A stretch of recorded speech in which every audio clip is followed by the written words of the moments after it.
Hello, I'm Cynthia, and today I will present the journey of creating my first track. Let's begin with my inspirations and vision. I was deeply influenced by hip-hop, funk, and jazz music, and for my first track, my goal was to create a jazzy lo-fi track with a modern beat. The rhythm is more like a hip-hop beat, and the overall vibe I was aiming for is laid back, bright, and hopeful. Moving on to the process, this is an overview of my production workflow. So first, I started by searching for high quality sounds and loop sources online.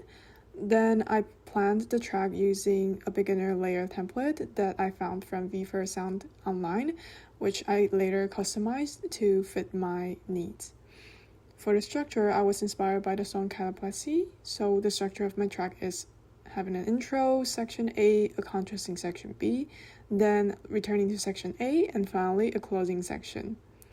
So during the process, I made several decisions and pivots. So at first, I started with the bass line, but then I realized that beginning with the bass actually slowed down my workflow somehow and made me feel stuck. So I changed my approach and started with drums and melody first, and left the bass line for the later stage.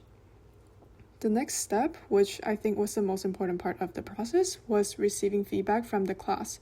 From the feedback, I learned that in my draft track, the vocal sample was too loud and was covering the main melody, which was the piano. In the contrasting section, the brass was also too loud and there were too many layers.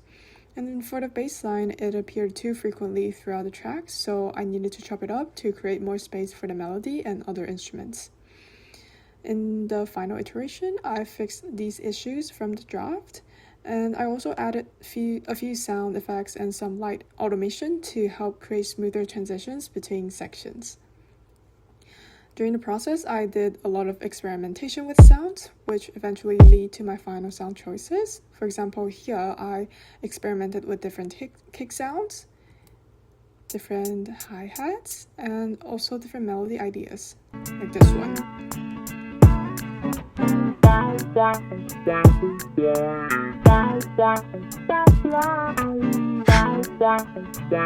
So after many experiments, I decided to use a piano melody together with a very crisp clap, and I replaced the powerful kicks with a shimmering clap I found it online because it sounded clear and more balanced with the other instruments.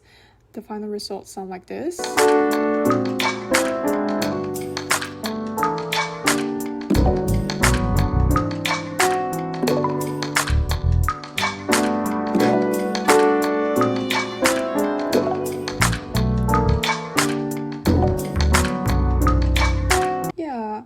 And I also applied some effects.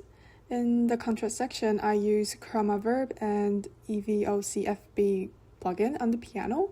These effects made the piano sound further away in the mix, which helps create contrast.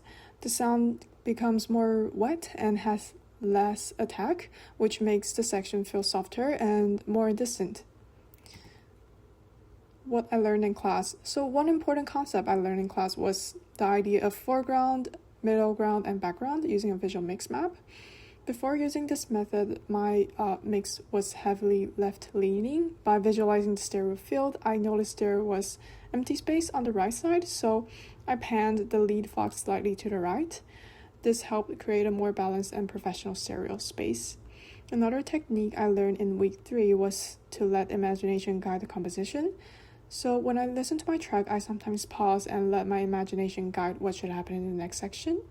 This is helpful when I feel stuck because listening to the same loop repeatedly can reduce sensitivity and my creativity.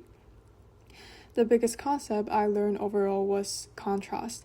Based on my in-class feedback, I pushed the piano further back in the mix. In the contrasting section, I also panned the Vox slightly so the piano could stand out more clearly. For the bass line, instead of letting it play constantly, I chopped it up to create more space and breathing room for the track. These are all examples of how I apply contrast in my music. Some challenges I faced included ear fatigue. I learned that taking a break, like going for a short walk or returning to the project the next morning, is actually a technical necessity rather than just a break. And finally, learning from other artists helped me solve so many problems during the process. I watched many YouTube tutorials from music producers and analyzed their sound choices and layering techniques. Thank you very much for listening.